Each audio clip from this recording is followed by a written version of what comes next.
What's up, guys? It's three-time NFL Pro Bowler, all-decade return specialist, Josh Cribbs. I want to welcome you to the College Sports Connection podcast, where Double A, Alex, and AJ host the Mid-American Conference Best.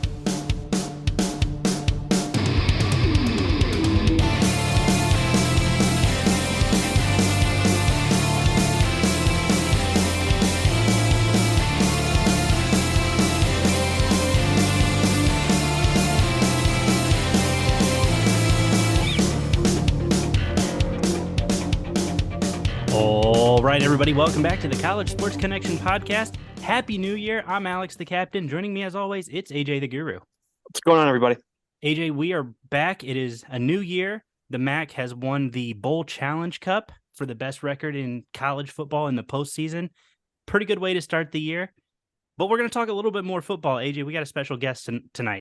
Yeah, without a doubt. Tonight we welcome on maybe our most decorated Mid-American Conference athlete, the four-time academic All-MAC honoree, recipient of the Lou Holtz Scholarship Endowment, 2021 famous Idaho Potato Bowl Humanitarian Award recipient, the 2022 AFCA All-State Good Works Team nominee, president of the Kent State Student Advisory Member Board Committee, College Football Division I Competition Committee, Kent State Golden Flash wide receiver Isaac Vance. Isaac, what's going on? What's going on, fellas? I appreciate y'all having me on here. Thank you. Absolutely. Thank you for joining Glad us. you could join us. This is football season's over. One more game on Monday, man. This is depressing. It is. It's real depressing. I was talking about it today with my pops, actually. I think today is the first day since December 16th, maybe, that there hasn't been football of some sort. So kind of a depressing day, I'm not going to lie. It is. Bowl season just flies by. It seems like it goes faster and faster every single year. Even though they add more bowl games, it's like it just keeps going by. It is. Like a little kid, though. When Christmas gets there and it flies by, it's exactly right. how it is now. No doubt. But it's been great. So I do, talking about bowl games, I happened to see a tweet you put out the other day in regards to the Georgia Bulldogs. You want to kind of talk about that? We got a few Ohio State fans who listen to us, so I'm sure they're going to want to hear about that. Including one right here. Oh, I love that. First of all, go Dogs. So I grew up a lifelong Georgia fan. When I was about 5, my dad called me into the room, and I believe they was playing one of those bowl games, like an Outback Bowl or something like that. And I've been a football fan my whole life. It's put food on my table my whole life because my father's a college football coach. And he called me into the room and said, "Hey, buddy, listen to this." And it was the old kickoff, and they kicked off, and it was, "Oh, Dogs, sick 'em, hoo." And I fell in love. Boom.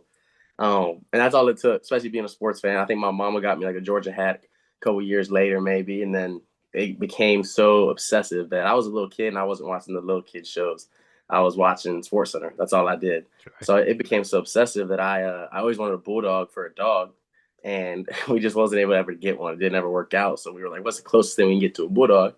And that's a pug. So when I was in the 3rd, going into the 4th grade, I got a pug, and I named him Ugga, and he was my best friend my whole life. Like, he passed away last summer when I was away at college after I think he was 13 or 14 years old. And like, that's how deep my Georgia ties are. So I've had to mask it a little bit being a college athlete and knowing that Georgia is on the schedule. I can't be as open as I would like to be about my fandom and my love for them, but obviously getting to play them this year is special. And even though I was injured, it was being on that sideline and being over there at Sanford Stadium was just between the hedges was a dream come true. So it was really cool. But growing up in Ohio, like I did when my dad moved there, obviously went back and forth, SEC Big Ten, SEC Big Ten. That was all my conversations. But as a Georgia fan, it was even more. I can't wait for Ohio State and Georgia to play. They'll never play, blah, blah, blah. And they finally played. So I had a great time with it. I was nervous all game. I had some great memes to send about 20 people that I've always talked trash with the past 15, 20 years. And I kept the receipt. Sure. I mean, one of my best friends, one of my groomsmen, he was a huge Georgia fan, and we had a bottle of liquor bet on the game. So, but I think Ohio State, Georgia has a home and home in like 2031 and 32 or something like that. They do, which is funny because it came out a couple years ago, and one of my group chats was like, "Hey, we're going to this game." I'm like, "That's like I got the same message too." Yeah, I got the same message too, and it's great too. I mean, Ball State goes down there next year, and so we're kind of keeping that MAC tie in there, and hopefully we get an opportunity to go down to that one next year. But that'll be a blast, and of course it's great for the Mid-American Conference to play those kind of guys, get that national exposure. It really is. It's a great atmosphere, and I mean, we've played at a lot of cool places. And I'm obviously biased, but I absolutely loved being there. And then we gave them a run for their money. We played our tails off that game, and so it was a lot of fun. You guys pushed them to the limit of up until the end of the 4th quarter. That was a good game. It was. It was a lot of fun. I was proud of how our guys competed and how they fought out there. And the first play, I believe Brock Bowers took a sweep like 80 to the crib and Mhm. just ran away from us. And I'm on the sideline. I'm coaching. I got a headset on, and I'm thinking like, oh, that's not good, fellas. This isn't good. And we fought. We clawed back. And the fact that this is just a little like victories I see. You know, you don't take little victories away during the season because you want to win every game. But Right. thinking back at it, like I'm watching it, I'm taking it in. Stetson Bennett took the last snap of that football game. Stetson Bennett took a knee because we challenged them. We pressed them. We had, you know, they had to be conservative and smart at the end of the game because I think we lost by 14 or 16 maybe, I Yeah, it was believe. close. It was close. So there's never little victories, but that is truthfully like Sure. that's pretty awesome. So that was a lot of fun. Was that the loudest stadium you ever played in? No, it wasn't. Honestly, Really? I think either Texas A&M last year. Crum's my best friend, my roommate. He threw a pick six in the third quarter because that game was also I think 10-3 at half, if I'm not Mm. mistaken. And Crumb threw a pick six for them to kind of spread it out. And again, I had a headset on, I was hurt, and I remember specifically I took one ear off of the headset, and it just kept getting louder and louder and louder when old boy returned that touchdown. So I think A&M's the loudest stadium I've ever been in. And then Oklahoma rivaled it too this year. Oklahoma was jumping. So that was a lot of fun. But yeah, Georgia was sweet. I mean, 90,000 between the hedges and Saturday and the SEC doesn't get much better than I was that. gonna say Yeah. you guys had a crazy non-conference schedule: Washington, Oklahoma, and Georgia. Like, you guys really took one on the chin for the conference. It's been what we've done since I've been here. My first ever college football game was against the defending national champs in 2017 at Clemson. So, Mm. you know, that's just kind of it's been what we've done. Most people play one or two. We play three every year. So, it's a part of it. I wouldn't want it any other way. You know, it's enjoyable getting Sure. able to experience that and try and go knock off the best teams in the country. Sure. So let's go back a little bit. Let's go back to high school. Here in New Mexico, playing defensive back and running back. I was running all over, buddy. 2000 over 2,000 yards your junior year, 32 touchdowns. Talk to me a little bit about New Mexico high school football because it's not something that's nationally known. But there's a couple cool, good universities, a couple good players come out of there a year. And then you've been in Ohio, you've seen the St. X's and the St. Ed's and those kind of programs. So talk to me a little bit about the high school football in New Mexico. For sure. And I didn't grow up in New Mexico, so like I knew, moving there, I was like, okay, it's gonna be real interesting to see what this is about. And the one thing I can say is the support and the fan bases in high school football was insane. It Mm. was it was quite frankly better than MAC support and MAC fan bases that we have. Like because there's not much to do in New Mexico. There's really not. It's a unique population in a different area, and they rally around their football, which is great. Which is why I always want to see New Mexico State, New Mexico be successful because there's not a lot there in the state. It's not a very populated state. So they truly do rally around their high school football. I was fortunate enough to go to a powerhouse. I went to high school out of district. So my dad coached at New Mexico State, and all the coaches' kids would go to Mayfield High School. So I had to kind of transfer out of district to go play there. But it was awesome. They've made 2 movies about our rivalry. I always give our Masson guys a hard time because I've played in front of 30,000 people in high school many times. So the last game of the year is always against Las Cruces at New Mexico State Stadium, and it's divided. Like that's what the movie's called. It's called Cruces Divided, but it's split down the middle, and it's awesome. So the outpour and the support in New Mexico, especially towards the bottom half of the state where we're at, was phenomenal. It was everything you could ever dream of and ask for. And going to you're walking around the city and people know you, and it's just you have great interactions with people there because they care. They really do. They care about their Lobos and the Aggies, and they care about high school football. Sure. So that was a lot of fun. Obviously, people always give us hard times about our competition and this, that, and the other. And there's specific hot pockets of the state that's very successful. There's obviously there's great talent there, very specific people. Each year it's different. Like each year, there's a lot of teams throughout the country that have 5, 6, 7 Division I players on their team. I remember one year we had like 6 Division I guys signing the state. And I first moved there, I was like, this is wild to me. Like this is totally different. But it's just a different brand of ball, and I love my experience, and I would never trade anything for it for sure. So, yeah, New Mexico is great. Sure. Now I looked at the map, and Mayfield's south side, like, close to the border, right? You're way down there. My house was probably realistically, I could probably get to El Paso, Texas in about 35 minutes, and I could get to Juarez, Mexico in about 35 minutes. Wow. So, if people don't realize you're in El Paso, you can see Mexico. Like you drive over there, and even at the Sun Bowl game when they do the aerial shot, it's touching Mexico. It's bordering. You can see the fence, you can see the border, you can see the houses in Mexico. So that was a unique experience, especially moving there in the 8th grade. Just getting adapted to the Hispanic culture and just how family oriented that culture is and how amazing it is. Like I said, I wouldn't trade that experience for anything in the world. I absolutely loved it, my time there.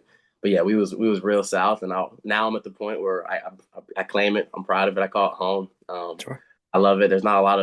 Unfortunately, there's not a lot of people that make it out of the city of Las Cruces. So being able to come over to Ohio and play football, and I know, thankfully, there's a lot of people that we're able to make proud. So I cherish that. I am proud of the 575 and good old Las Cruces, New Mexico, for sure. Sure. So I wanted to ask you, obviously you went to Kent State. Your recruiting profile had showed that you had interest in New Mexico State. What was that process like? I mean, you could be right there, stay home, or you come all the way back to Ohio. Kind of talk us through that. What was that conversation like from both schools, and why Kent State? For sure. My recruiting process was a lot different. With my father being a college football coach, it wasn't so much all the blessed to be offered by and this, that, and the other. There was a lot of quiet things going on and conversation with coaches just to protect him and the family. And he didn't ask that for any means, but we had seen some certain situations go certain ways there at that staff. And it just kind of, it had to work out the way it did. So I waited a while to post anything. That's why everything looks different. It looks like New Mexico State and Kent State. And but it was just, I knew I wanted to get back closer to this side of the country. I knew not so much that I didn't want to stay out there, but I wanted to branch out. I wanted to be able to branch out and put on for the city of Las Cruces a lot and be able to do what I can do for that city and that culture. And Kent State was a great opportunity for me over here, being able to come back because I grew up here. My dad coached here when I was a kid. My brother played here when we moved away. So being able to come back to Kent and do something that ain't never been done and win a bowl game and attempt to win a MAC championship and do all that because, I grew up watching Kent State and wanting them to succeed because it put food on our table. So it was great.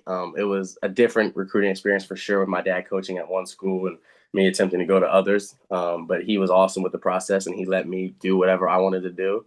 And the moment that I committed to Kent, he ended up leaving that school. He left New Mexico State, obviously, and went down to Charleston Southern. So, but he knew that was a part of it. And that's what we was going to do. And he left it up to me. He didn't force anything upon me or anything like that. So that was awesome. Sure. You missed that lake effect, Lake Erie snow, I'd imagine. Not one bit. Not one bit. Right. With your dad at Kent State, who are some of the players that were there that you got to know? Because Kent State always puts out some big names. So, during our time there, we were there with Julian Edelman. We were there with Cribbs. We were there with Rosie Nix. We were there with Josh Klein, Brian Winters, Dree Archer. Jamison Cons was another guy that made it in the league for a while. Spencer Keith. A lot of those stories and a lot of those people, it's interesting to see them now, but, knowing that my dad worked with them and recruited them, and they was over at my house when I was a little kid playing video games with us on Thanksgiving and all that stuff. It was phenomenal. It was really cool to see. It was really enjoyable. And it was a great time, and that was kind of a part of too why I want to go back to Kent, because unfortunately they had all that talent and it wasn't able to maximize it. They never made a bowl game. They never did none of that when they was there, and they were continuously pumping out NFL players. They recruited their tails off and just couldn't get it done. So that was a part of I want to go back. And my brother was a part of the 2012 bowl team, and they had a great experience and they lost. So I just kind of want to go see if I could take my crack at it as a Vance and see what I could do and be a part of some change. And Coach Lewis came in and we righted the ship, and it was great. It was the best 3 years of my life over there, the past 3 years. Now, you said Coach Lewis came in. Was Coach Lewis not the one who initially recruited you for Kent State then? He was not. I'm an old man. So if I'm fortunate enough to play for college football next season, I will be 25 years old playing. Okay. So I came to Kent in 2017. Coach Paul Haynes was the head coach at the time. Mm-hmm. That's right. And I kind of knew what it was. Like I said, I know the business. And I kind of knew what it was when I committed here is if we don't win 6 games, he's going to be gone. And I want to be a college football coach. It's all I've ever wanted to do. And I knew that would be great for my development, my professional development, seeing how to change a culture. So we, unfortunately, my freshman year didn't have a lot of success, had a lot of injuries, and just weren't able to get it done. Coach Haynes was let go after we played the school on the road, and we brought Coach Lou in. And a young, at the time, 31-year-old man, I was down here in South Carolina, and we hired him. And I'm like, man, who is this, Dad? And he was like, I don't know, but all he does is score points. So you're going to love it. And I did. I loved it and had a great relationship. And now I know how to change a culture. I've seen how to change a culture. I've seen you got to get rid of a lot of bad to bring in a lot of good. And it starts from the roots. And so being able to see that was great. It really was. And I feel like I know how to change a culture now from a coaching aspect. Yeah, because you're getting ready to experience your second coaching change at Kent State now, right? You guys are just bringing in somebody new, right? Correct. Yes, sir. So we just brought in Coach Kenny Burns from Minnesota, which is funny because he was on staff with Coach Paul Haynes. Yeah. So it's kind of funny how that works. But yeah, he's recently been hired and he coached in their bowl game. Now he's full speed running here up in Kent. So I'm excited to. We've had one kind of virtual team meeting because everybody was gone, and excited to get back and kind of get connected with him and the staff and see what we can do. Sure. I do want to go back a quick second. You brought up a name a little bit ago.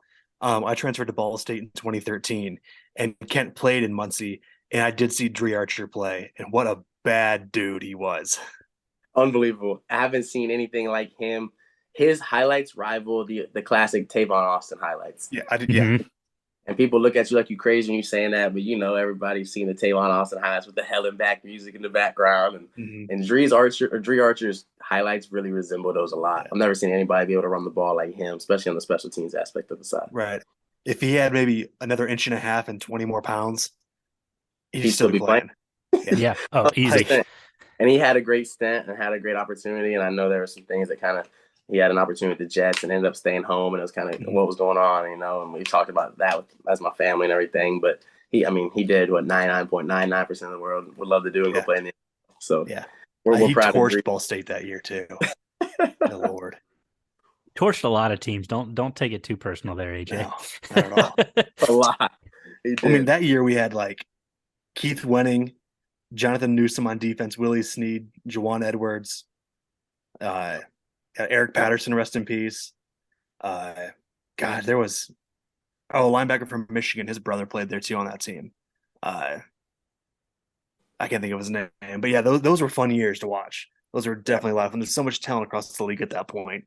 Oh yeah. And so since you've been in it for so long, how have you seen the Mid-American Conference change? From a young kid now to having playing in it, and now the national exposure that it gets. The national exposure is phenomenal. I love it. I love the action idea because, like you said, it brings national exposure. It's different, but that's what this portion of the country is. It's different. Like this, it's a cliche word, but the MAC is gritty. What the MAC has to go through in the budget aspect, the facilities aspect, whatever it may be, it's a gritty conference. So that the action fits us well. That's I'm proud to be a part of it, and it's an honor. And I'm fortunate enough to serve the student athletes as the Mid-American Conference student athlete president. So being able to do that and this great conference is phenomenal. And seeing just the growth of each and every student athlete is great. So since when I was a little kid, seeing the games that went on, and I was listening to games on the radio, hearing my dad's games on the radio, and I wasn't watching anything on TV, to now every and all game from the MAC is on usually a mainstream channel. And if not, obviously you got the ESPN Pluses and stuff. So seeing the way that the conference has changed, and Commissioner Steinbrecher has done a phenomenal job of leading the conference, and the Jolly Roger flag, and just bringing fun into it. That's a lot of it. We still playing a kid's game at the end of the day. Right. And there's a lot of fun in the conference from every aspect, from all sports. So being able to see it grow in that regard has been great. Sure. So a few months ago, we had Tim Lester on, former coach at Western, and his offensive tackle at Western was my high school football coach. So we had them both on, just riffed about playing for them at Western in the 90s and stuff like that. I brought this up to Coach Lester about playing those Tuesday and Wednesday games as a coach preparing. He said it was absolute hell. He goes, I think he said it sucks, was his essential quote. So that's from a coach's perspective. What about a player's perspective? Because you kind of get a mini bias essentially on that weekend, but going in and kind of reversing your week around, so where your Mondays, your Fridays, or whatnot. I'll follow exactly what Coach Lester said. It sucks. It does. It 100% sucks. It's awful. But because, like you said, you have the typical week, and most teams are off on Mondays after a Saturday game. So usually it turns into you play on Tuesday, you're off on a Thursday, you're practicing Friday, Saturday, Sunday. Like, it just throws everything off. You get used to it. The worst part about action, and this is just inside baseball, but you have those 8 o'clock kickoffs, and you in the hotel all day. Usually when you got a night kickoff, you can watch ball. But you in the hotel all day, and there's nothing to do because there's nothing on. You're watching Around the Horn, and you're watching whatever it may be at 2:30 p.m. on a Tuesday on ESPN because there ain't nothing on.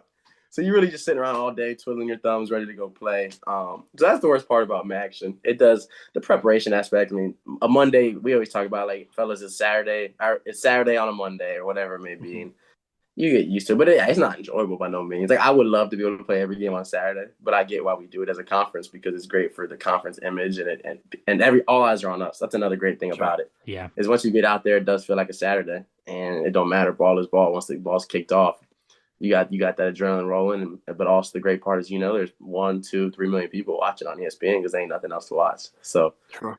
It's awesome in that regard. But yeah, the preparation sucks. I'll follow Coach Lester, my guy. I'll follow his saying completely. It sucks. To any faculty listening, what he actually said was they were doing their classwork diligently in the hotels while waiting for the game. That's what I heard.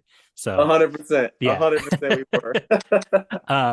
But so yeah, I mean that's we as fans. I mean, AJ and I went to Toledo. AJ went to Ball State, as we've mentioned, and we remember those midweek games and just, all right, let's walk across campus, layered up, and let's just go sit in the stands with 50 people and, let's cheer our guys on. But I think you're spot on. The national exposure is such a huge thing because we're seeing guys, even if they don't get drafted, they're getting camp invites. They're getting opportunities that they wouldn't have because that Saturday slate is just so overloaded.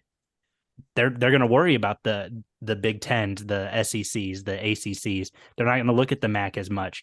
Now, being the only thing going on, it's a lot of great opportunities for guys who may not get them on a Saturday game.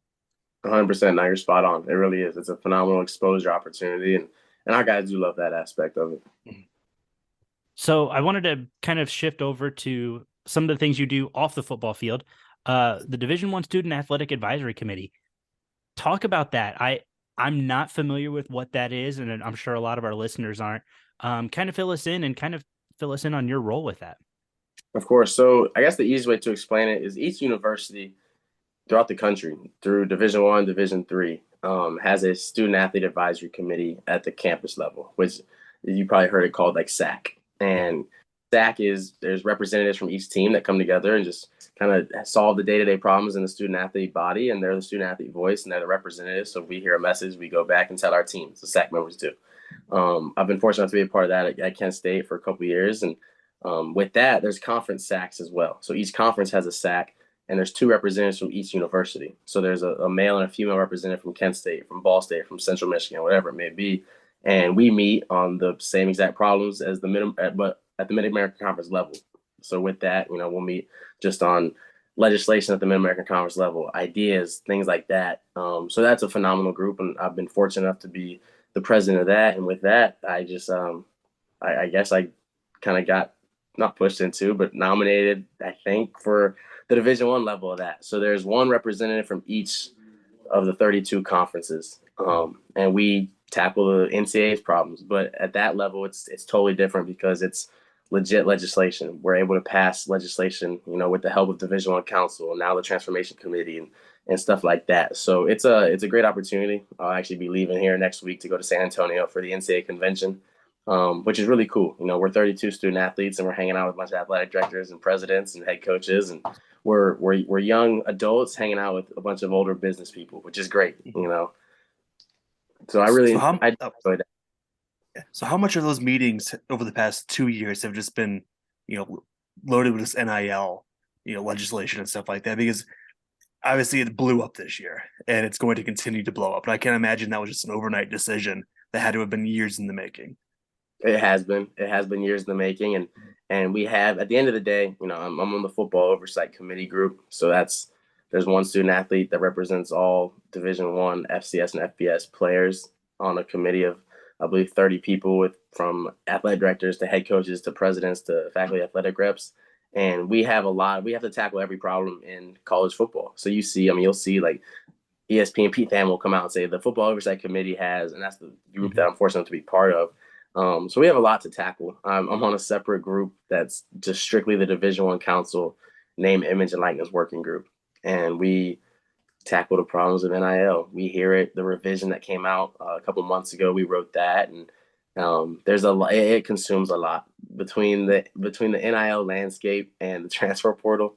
That's consumed a lot of our Zoom and Microsoft Teams calls the past 2 years, and I would assume that'll be the bulk of our conversation here on Tuesday morning in San Antonio when we meet as the football oversight committee group. So let's talk about some of these other things. AJ mentioned it in our pre-show, our intro. I mean, just this list of stuff you've been involved in. I mean, you're one of the players that seems to put a lot of work in off the field as much as you do on the field. I mean, talk about winning the humanitarian award for the Idaho Potato Bowl. How was that process? How are you picked for that? Was that over the course of the season? Was that what you did at the bowl game? Kind of talk about that as well. I think that's a huge honor. Well, thank you. I appreciate that. It's a tremendous blessing, and I've got a lot of great people in my corner. Nobody can do anything by themselves, and I've got a lot of phenomenal people that have helped me grow as a leader, helped me grow as a human being, as well as a football player in my corner that have been there for me every step of the way, develop my leadership skills, and just thankfully I've been blessed with the ability to lead some people. And the humanitarian award, it was a surprise. We was at the community service event that most bowl games have against Wyoming, and the head of the bowl game, kind of spoke a little bit, and they said they were announcing a humanitarian award winner, and they called me up on stage, and that was all I knew about it. I don't know how it was picked. I think it was picked from both universities. They might have picked one each, and then they decided between that or whatever it may have been. But it was just, like you said, the community involvement, the outside of football aspect. And it was a tremendous honor. It was great. It was a surprise. It was a total surprise. So it was awesome, especially with just everything that, I'm fortunate enough to do a lot of stuff outside of football. But at the end of the day, I'm here to play football. And football has been taken away from me more times than I can count. Unfortunately, I can't, which is why I'm trying to come back for a 7th year, because at the end of the day, I want to play football. But having this platform to help the community and to continue to grow the community and just love others in the community is something that I'll cherish forever. And without football, I wouldn't have that opportunity. So I'm beyond thankful for that. And just, like I said, there's a lot of great people in my corner that have helped me along the way. So I am truly blessed to have so many phenomenal people with me. Did the Potato Bowl give you guys sweet bowl gifts? They did. We got a sweet, champion style backpack. They gave us a really cool beanie that I still wear to this day, a lot of clothes, and then you get a gift suite at a lot of places. So you can get one big gift that's 500 points or whatever. You can get multiple gifts that you can split up the points. So I don't remember what I got from Idaho. Oh yeah, I do. I think I got a Michael Kors watch and Ray-Ban sunglasses were my gifts, I think. There you go. So they did a good job. It's an established bowl game, and it was a class opportunity for sure. Sure. That's one of the fun things. We've had Chris Wormley on. He played in Michigan, plays for the Steelers now. And that's one thing I asked him, in his 4 years. And he mentioned the point system. They give you a book and you just pick out what you want. And another friend of mine who played in Michigan at the time, he got a lazy boy out of it. They really just mailed him a lazy boy. That's awesome. It's got to be great. No doubt. Even when back in the day, one of my best friends played offensive line at Penn State, and they was in the PlayStation Fiesta Bowl. And they all got, at the time, I think it was PS4s, but each player on each team got PS4s and a controller. And I'm like, and that's not even their gifts. That was just here's your initial bowl game gift. You still got the suite. I'm like, it's crazy. It's awesome. There's never too many bowl games. For anybody out there that thinks there's too many bowl games, there's never too many bowl games. Well, I loved it was the Cheez-It Bowl. There was 2 suites that were decked out in Cheez-Its. Yeah. Awesome. That's awesome. Absolutely awesome. We joke about it all the time because that's the commercial that's on, every college football game. So our coaches get sick of it, and we're always joking around with it. So, yeah, I've loved both the Cheez-It Bowls this year for sure. The antics surrounding the bowl are phenomenal. Absolutely. So you talked about trying to get back for a 7th year. What's that process like? I'm trying to tackle it today, actually. So it's filling out. I have to fill out some waivers and go through Kent State's compliance. And with that, then they send a bunch of stuff off to the NCAA compliance. And it's pretty much just people at the NCAA level decide if you deserve a 7th year or not. That's really how it goes. Unfortunately, I've been hurt. I've lost 2 seasons of my career. And going into my 6th year this year, I thought, okay, I'm going to do everything the right way that I can possibly do to be healthy and successful this upcoming season. And the month of August was the best month of my life, staying healthy for a camp. And when you're actually playing football, I love it. I just love joking around, talking trash, hanging out, making plays with my teammates. And it was a phenomenal month of August. And we went out to Washington, and the second quarter, I ran an overdrag I thought I was about to score on because I got open on it. And I was like, oh, nobody's around me. So I relaxed a little bit. And they got a little longer players than we got. And old boy reached out. Their strong safety reached out and pulled me back from the collar. And I kind of sold the PI, and they threw PI. And my foot got stuck in the ground, and there went my knee again. So, I've had 4 knee surgeries, I believe, 3 or 4 knee surgeries in the past 2.5 years. So it's been a difficult ride, but Mhm. I wouldn't want it any other way. Sure. You mentioned camp a little bit ago too. We had Jared Pugsley on a little while ago. He was a lineman at Akron, and we talked about that We're not allowed to say transition that word from. on this show with him. We're not. We can't say Akron. I appreciate that. We talked about that transition from senior year of high school to freshman year. And I've always been interested too, like the guys with post their body transformations coming out of that, 17-year-old high school body into a jacked 18-year-old in college. What was that transition like for you? I wanted to quit. I did. During camp with Coach Paul Haynes, my freshman year, they took our car keys. They put us all in dorms. We all had to stay at the same spot in a dorm. We got bused everywhere we went. So I got bused to the stadium every day at 6 o'clock. I would leave the stadium at 10:30 every night, and I was miserable. I'm trying to learn a new playbook. I'm getting beat to shreds because I'm playing with 22, 23-year-old grown men, and I'm an 18-year-old kid trying to learn my way. I remember specifically laying in my dorm bed, and I was like, man, this ain't for me. I'm beat up. I'm broken. It's hard. I'm learning the playbook. This ain't for me. And everybody I ever talked to is the same way. That first camp, you're like, I'm not playing football. I'm quitting. This is dumb. Like, why would I do this? And you stick it out, and camp is now my favorite part of the year. I love it. I absolutely love being at the stadium from 6 to 10, 11, whatever it may be. And just, you ain't got nothing but hang out with the guys. There's no schoolwork. There's no extracurricular activities besides football. So you practice, you do film, you do all that. And there's no better time. I love camp. And I might be saying that differently if we had to actually do 2 days and 3 days like they did in the old days. But camp's dope. It's a lot of fun. You were in a tough spot too because you can't call your parents and complain. Still a slap. Yeah. Because my dad's in camp. And that's the thing. Like my dad being a coach, we never talked about football. We always had 2 rules, and that was play hard and have fun. And at the end of the games, if I wanted to talk about it, I would. But he never once got in the car. You should have done that. You should have never. That's not him. That's his life at the office, and he don't want to come home and have that relationship with his son. So I think I was tremendously blessed with that, not having one of those dads, one of the Pop Warner dads.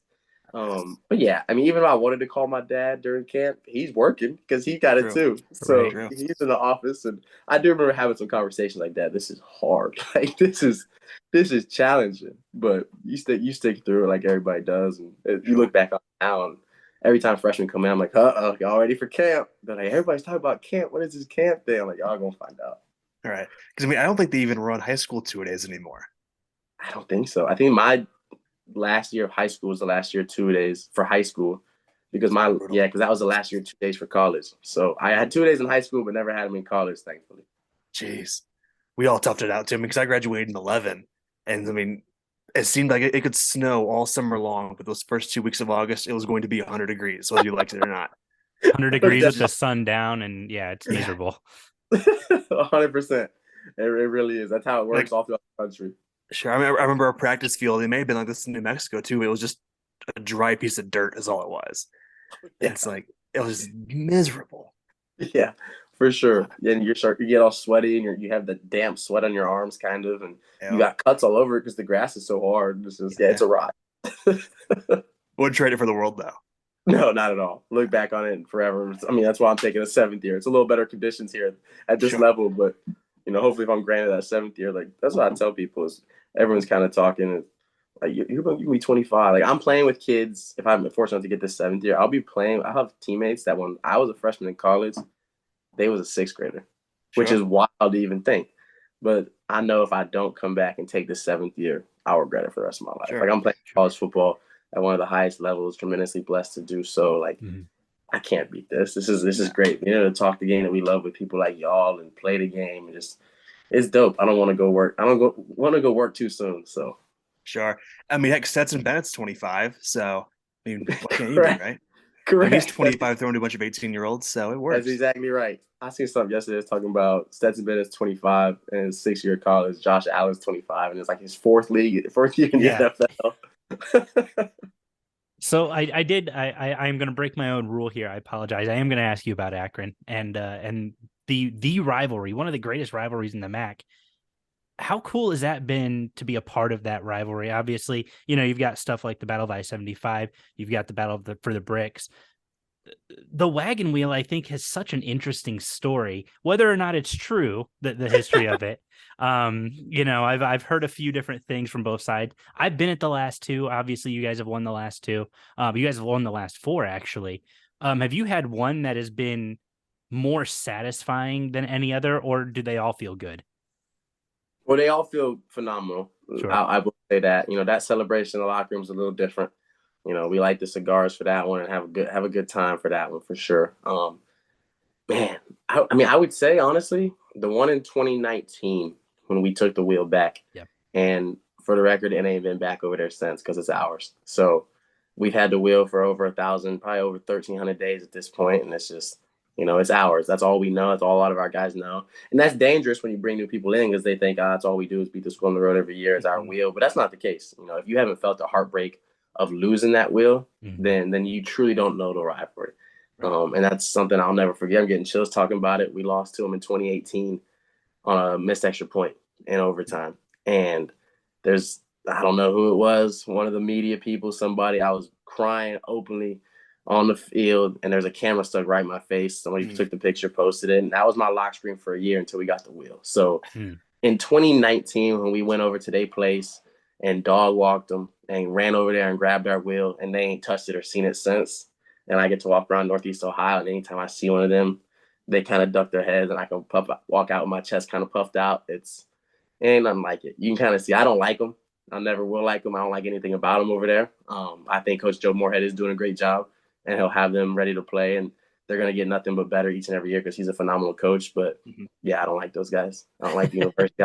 I'm about it. When I see their AD, I talk trash to him. So it's just a part of it. Growing up, like, there's many times as a kid where I was crying because my dad lost to him. Like I was truly the movie type coach's kid. I would come to the games, but I'm painted or I'm locked in. I think every game my dad loses, we about to get fired and have to move.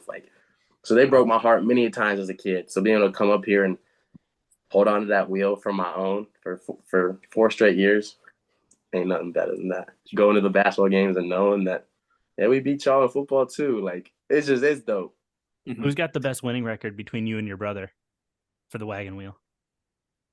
Shoot, I mean, I don't know. Last time Kent won 4 straight, so it's got to be me because I've got 4 dubs, and he was only at Kent for 5 years. So okay, it's got to be me. That's not something we've ever talked about. I always give him a hard time because they won the MAC East in 2012. We won it too, but we got a bowl game, so we got the first bowl game in Kansas State history. So that's kind of where our battle goes back and forth. He's like, "Oh, we were 11-1." I'm like, "We won a bowl game." So we go that back Utah State game, that Frisco Bowl. That was fun, and you guys won that in pretty dominant fashion too. The offense just exploded all over Utah State.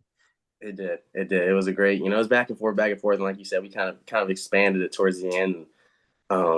Beating Jordan Love is not an easy task. No. That's something that our guys can say, especially on the defense side, can say forever is that they beat a first round quarterback. Sure. Yeah. So over the past couple of years, Kent has gotten really creative with their jersey combinations.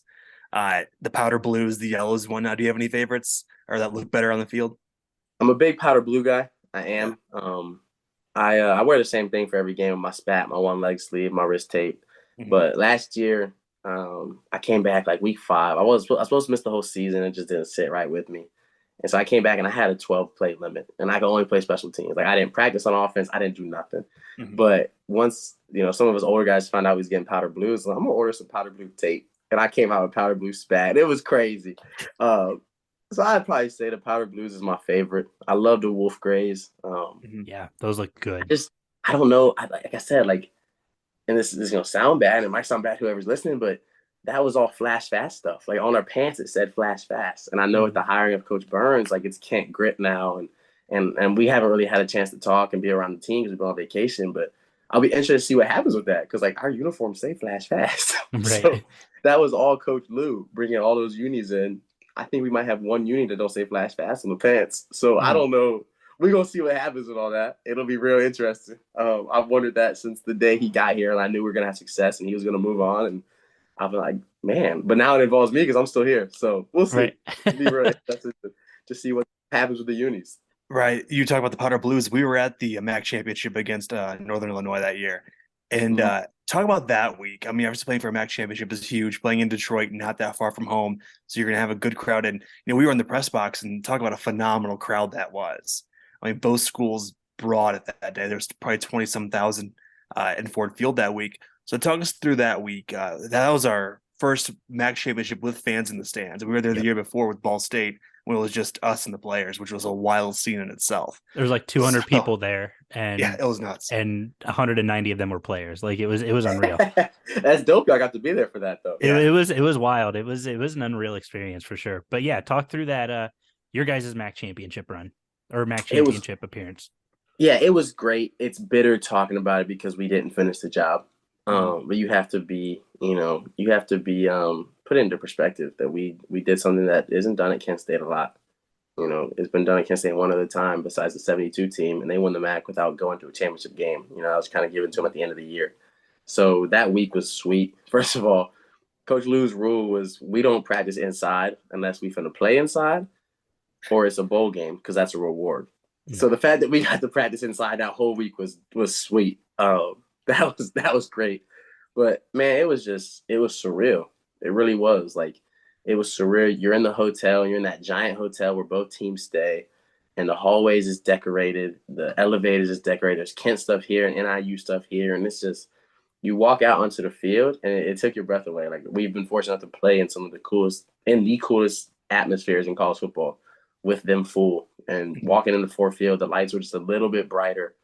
Turf felt a little bit better, and you realize this is the goal. Like, this is really the goal. Like, we've won a bowl game before. We've done that. Like, the end of the day, all 12 MAC teams want to be in Detroit on that podium. So being there is dope. It was that was probably the coolest football experience I've ever had. Obviously, it wasn't how we wanted to finish. But being there that whole week was sweet, and being there the day before and just the love that you feel. And it feels like an individual bowl game. It was sweet. It really was. So that was a great experience, and hopefully we end up back there again. How cool was that? I think you guys ended up playing, correct me if I'm wrong, Miami, Ohio, the very last week leading into that game. Like, that was the de facto MAC East championship. Mm-hmm. How when did it hit you guys that it was like, we really did this? We're going to Detroit. Like, was it instantaneous? Was it, what was that moment around that win like? Instantaneous. The moment Montre Miller knocked that ball down when they went for two, and he went and shook the ref's hands like everybody's seen in that video, and we went crazy, it was instantaneous. And I think that is a part of our lack of success the next week, because we thought we had won a Super Bowl. But that's all we ever talked about is getting to Detroit. And we celebrated like no other. And no, you're wrong. It was sweet. That was the best weekend, and oh man, it was sweet. But we still had another game to really go win, and I don't think we handled that the right way. But yeah, that moment was phenomenal. It was like a movie. We're hunkered over there. We're in our wolf grays. We don't like Miami a lot either. They don't like us. We kind of gone back and forth, and we win that game. We storm the field, and the snow starts falling. We've got the MAC East signs, the head to Detroit, the newspaper clippings, like. The cigar started flying after that one too. That was a phenomenal experience. That doesn't have as much of a bitter feeling. It does for me because I want to be a coach, and I don't think as a team we handled that the right way. Players, we didn't handle that the right way because we just have more business to finish. But that's the sign of an immature team. It's our first time there. But yeah, that experience was sweet. the night was crazy after that. The city was wild. If you're a football player, you're getting into anywhere with no problem, and it was cool. It really was. For the first time, it felt like the movies. Like, okay, this is probably what it's like Alabama every trip. Sure.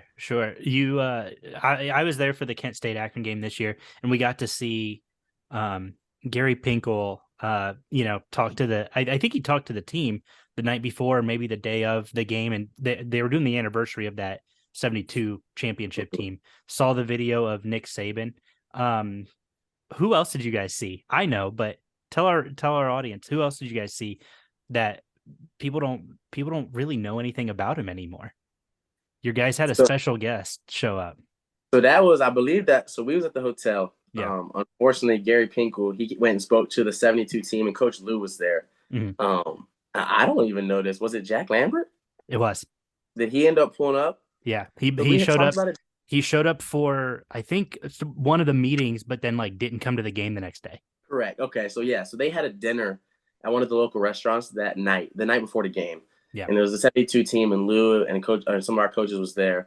And I remember I was in the office. We had a captain's meeting earlier that week, and Lou has a letter had a letter in his office from Jack Lambert. Mm-hmm. I was like, hey, coach, this guy's MIA. How'd you get this? And The only person that has contact with Jack Lambert is Herb Page. Yeah. The only person. So apparently he wanted to talk to Lou and just wasn't going to talk to him. So he wrote a letter, gave it to Herb. It didn't have an address on it or nothing, and Herb gave it to Lou. So I didn't realize he was at the dinner. You know, I heard some rumblings of that. That's awesome. Yeah, that's really cool. It shows how special winning a championship is in football. Mm-hmm. That Jack Lambert, who's accomplished everything that he's accomplished at such a high level, and is now missing. He's off the grid. He's living his best life, doing whatever he's doing. Right. Came back to get back with his guys. You know, that's kind of what I was, like I said, I was coaching that game. So there's a little difference of intensity when you're coaching versus playing. And I hear a voice. I turn. I'm like, that's Nick Saban on the jumbotron. I'm like, let me take this in. So I just listened to the whole thing, you know. And Nick Saban coming on the jumbotron at Kent State University during a game, saying what he said, just shows the camaraderie and shows what makes college football the best game ever. You know, that was 50 years ago that they won that championship, and they still wanted to get together, hang out with each other, and break bread together and talk about the things that they did, and something that is a lasting impression. And my memory's bad, so maybe Lou did tell us about Jack Lambert. One thing I know he talked about for sure with that group is that night they was talking at that 72 dinner, and they did everything they wanted to do, the only MAC championship in Kent State history, but they didn't beat the school down the road. And that still haunts them to this day. I'm not sure if they lost or if they tied. You'll have to fact check me on that. But Coach Lou said that's what they talked about the most that night, instead of the phenomenal championship run that they had, that they didn't contain the wagon wheel and beat the school on the road they tied that year 13-13, September 9th. Yep, and that still haunts them to this day. And I think Coach Pinkel said something along the lines of, anytime I talk to Nick, Coach Saban, he's like, that's what gets brought up when we bring up that 72 team, is that, yeah, it was phenomenal. We didn't finish the job against them, which just shows college football rivalries is, you know. So that a special group. It was cool wearing the 50-year anniversary patch, and it was awesome. I met with Jake Olson the day before. Got to do a facilities tour, and he pulled out all the stops, and, you know, just hats off to Jake for taking the time to kind of give us that tour. But he started talking about the letter to Coach Lou, and he just started all these things, and I'm just like, this is so cool. I got to see the helmet logo the day before, and he was like, don't post this on social media until after we do, because we've never done this before. And I was like, oh, this is so cool. But just getting to see the facilities, I love the locker room with all the helmets. Like all the helmets from all the schools you guys have played. And so it was obviously you see all the MAC schools, but then you're like, oh yeah, you guys there's an Auburn helmet, there's an Alabama helmet there, you know. So it's really cool to see the equipment team keep that kind of stuff. It is really cool. And every time you walk in there, there's a new one. Like I remember I walked in there after the Washington week. I think I was on crutches, and I'm like crutching it. I'm like, man, I'm tired. I look, I'm like, oh, there's a Washington helmet. I was like, that's cool, because we just played them. So they do a little exchange every week, which I think is awesome. And there's a lot of dusty ones up there. Yes. Oh, man, there's some dusty helmets up there, but they're old school, so it's cool. So that is cool. It's great that, you know, Jake's the man. Jake is. I was texting him earlier tonight. He's the man. And I'm glad y'all got that kind of all access look at what we do and where we're at. So that's cool. Yeah, I love your guys' facilities for sure. Talk about the facilities there. I imagine, like every other school, there's a list of guys who've made it to the NFL and, you know, and beyond. You ever catch yourself looking at some of those names and being like, man, Cribbs played here, Edelman played here, Lambert played here. I'm sitting in the same locker room as those guys did, because those are all massive names. I do. In our coach's office, we have huge, like fancy, like placards kind of it'll say, you know, Josh Cribbs, 02 to 05. Those wasn't his years, but Cleveland Browns, and have the helmets next to what he played at.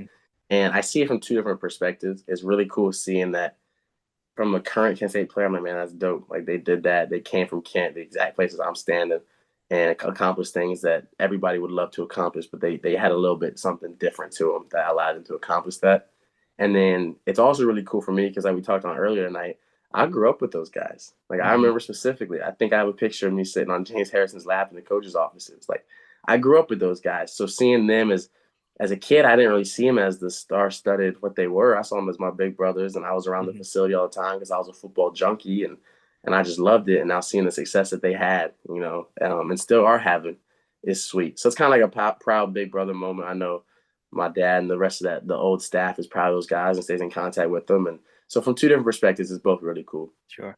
Yeah, I forgot Harrison was a Kent State guy. I'm a Browns fan, so I've tried to forget him over the years. For sure. So he he was never there with my father, but again, it was a school on the road basketball game, and they had a bunch of alum guys come by, and the football offices are connected to the MAC basketball arena. So we were in there one day, and my dad's like, "That's James Harrison," and he's small in terms of like height. Like he walks in, he's probably 5'9" on a good day, which ain't nothing wrong with no 5'9" under people. Don't get me wrong, but but he walks in, you're like, "Oh, that's James Harrison," and he's just absolutely shredded, obviously. But he's about 5'9" on a good day.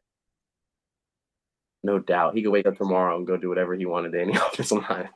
His workout videos are insane. I love the medicine ball volleyball he plays. That's great. Yeah. That would be fun, but it'd be a phenomenal workout. Oh yeah, no doubt. Anything in sand is so challenged. I can't imagine. Some of the stuff he does is ridiculous. And he makes it look easy. What is he, 42, 43 now probably? I think so. Yeah, that would be about right. It's wild. I'm struggling at 30. I'm struggling at 20. I can't make it through a football season at 24. Man. We talked about Washington there for a second. Talk to me a little bit about seeing a stadium with a track around it. You don't see those very often. I don't know. Anytime that I go to Buffalo, it's true, besides this year, don't get me wrong, besides this year, in the crazy comeback that we had with a fifth string walk-on quarterback, down 14 with 4 minutes left, which not enough people talk about. Probably because we didn't go bowling and that was our last game. It's just over at that point. But we was down 14 to Buffalo and brought in a fifth string walk-on quarterback who didn't know the offense. I mean, he's been on scout team all year. So he's learning the offense that day. And what he did, came in and shout out to my dog Tommy. I got to shout him out. He came in and won us the game. That's the only great experience I've had at Buffalo. But other than that, man, it's cold. It's windy. Their athletic director and I are very close with Mark Allnut. He's awesome. He's great. But yeah, man, Buffalo. Oh, that place is just the weather. I've been there. We was there in 2020 for the de facto at the time MAC East championship. We was both 3-0, and Patterson did what he did to us, and it's just. I've never had good experiences there before this year. So thankfully that's been different. I never have to go back unless I coach in the MAC. And when I come back, if I'm able to come back to Kent next year, like they got to come to us. So I don't ever got to go back. But playing in a stadium with a track is different because the fans are so far from you. It's kind of like people talk about the big house. Like the big house, people say isn't that loud because it's pushed out. And a lot of the SEC stadiums are on top of you. So it makes it a lot louder. So that's kind of how Buffalo is. I mean, we always play there on the late night at the end of the year anyway, but sure, you can hear anything that's said because the fans are so far from you. Right. As we kind of wrap this up here, first off, thank you so much for joining us. But I kind of wanted to ask you, this is something we ask a lot of the people we bring on, coaches, mostly coaches, obviously players, of course. What has it meant to you to be in the Mid-American Conference and to be at Kent State as an athlete, as a student? Just kind of open-ended on that question. What's it meant to you? It's meant everything. I mentioned this group a lot, but my Mid-American Conference COSA Council Student Athletes group, shout out to all of them. I love each and every one of them. I met my girlfriend through that group. She played lacrosse in Central Michigan. So the Mid-American Conference is family to me. It really is. It is from having a close relationship with Commissioner Steinbrecher to just the close relationship with other coaches through working committees and groups, and just I don't think there's anything like it. And obviously we're biased, but there's nothing like the Mid-American Conference. It gives people a chance to perform at the highest level, and it gives us a chance to go knock off the Power 5 schools, which we do quite often in every sport. So I love the MAC. I love everything about it. I'm honored and blessed, truly am, to serve this conference as a leader and also to play in this conference. There's not many things like it. I always say Northeast Ohio football, but it's not just Northeast Ohio. Obviously, you got the Michigan schools and Ball State and people like that, but it's all the same mentality, that Midwest style of football and human being and the weather. I love it. I get emotional talking about the MAC, man. I do. It's dope. Like they've done more for me than I could ever do for them. But I love representing that conference, and everything it's ever done for me and will continue to do for me. So there ain't nothing like MAC, and we appreciate people like y'all that bring attention to it. Y'all are phenomenal. So appreciate y'all as well. Well, we appreciate that. And I do have to ask this one thing. Take me back to Athens. Onside kick. Take me back there. I knew you were going to ask this. I said, what's he talking about? Man, so this is exactly what happened. Because that was and you're a baseball guy too, baseball lineage. That was a shot. It was a shot. So all year, as a frontline guy, you taught we're not catching the ball, no matter what. Usually on the front line, it's our receivers and DBs. The hands, we think we can catch everything. And they saying don't catch the ball if it's hit at you. So I'm like, all right, for sure. They score with there was 7 seconds left in the half. And I remember specifically, coach is like, don't line up over the ball. So I'm like, all right, for sure. So I line up in my original alignment. This is exactly what happened. I line up in my original alignment, and I look over the sideline, and I give the thumbs up. And Coach Barton says, nah. I'm like, all right. So I take a couple steps, and he's like, keep going. I take a couple steps. So I'm lined up right there. So we're on the same page as where I'm lined up, and then he just missiles that thing at me. I didn't have a chance to react, nothing. And it domes me in the head, pops straight up, and it catches me off balance. I wobble, and I see they recover it. And at first I'm kind of like, man, this sucks. This is gonna hurt our team. I'm like, man, there's 3 seconds left. They ain't gonna score. They threw a Hail Mary, got batted down. We went to halftime, but I was laughing coming off the field, laughing. I knew it was gonna be crazy. We went on. It was a shootout. I think we lost 49-42 maybe in Athens. That was the start of our era of us getting really talented and really successful. And I come out of the game, and I'll never forget the number. I get out of the game, and I have 148 Twitter notifications in the red bubble on the bottom of my screen. I'm like, oh no. I know what this is. I check my phone. I have a million texts. I check my dad's first, and he said something like, well, old buddy, at least you use your head, or something like that. Yeah. And it's awesome. It is. I think it's hysterical. It's if you haven't been in that situation, you don't. I mean, people think why don't you duck? Why didn't you move? There ain't nothing you can do. That's a fastball. Yeah, it's a fastball. So I ducked, and it just domed me. Which is probably a good thing, because I wouldn't have ducked. It would have hit me right in the gut. I probably went down for the count. Right. Because I had because on the anniversary of that, I had tweeted it out, and then you had said something along those lines, yeah, I wish I could forget it, or something like that. Yeah. But I didn't realize it was you. And it's so funny too, because we had, like I mentioned, Coach Lester on, and we talked to him about the Ball State Western game a couple of years ago with 37 laterals. Nobody knew what was going on. The ESPN feed went out, so nobody watching the game had no idea. And so I asked him about it. He goes, I didn't know what was going on either. I was like everybody else. He goes, ball's over here, ball's over there. It's forward pass, it's backwards pass. Nobody knew. And so players are on the field. Well. It's just here we go. Yeah, players rushing the field. It was just a zoo. So. It was that was chaos. That was as soon as our season got canceled. So we was watching the game, and I mean y'all was watching too. But as soon as the ref started talking, the screen went green. We're like, yo, what happened? What's going on over here? And I had a good laugh because Ball State's a huge production school, and they produce a lot of those games. So I'm laughing because I know some of those people over there. I'm like, this would happen in Muncie of all places. David Letterman put in millions of dollars for broadcasting equipment, and this is what's going on. Gotta love it. That's just a part of the greatness of action, man. Keep on your toes. Absolutely. And that was early on in the year too, which is the great part about it. So crazy. That's funny. But Isaac, thank you so much for joining us. I mean, this was an excellent conversation. Learned a lot about you and about Kent State, and obviously we wish you the best in your future endeavors. And AJ, did you have anything else you want to throw out? I'm all set. That was a lot of fun. Yeah, absolutely. Well, guys, thank you so much for tuning in, and we'll see you next week talking Max Skitball. See ya.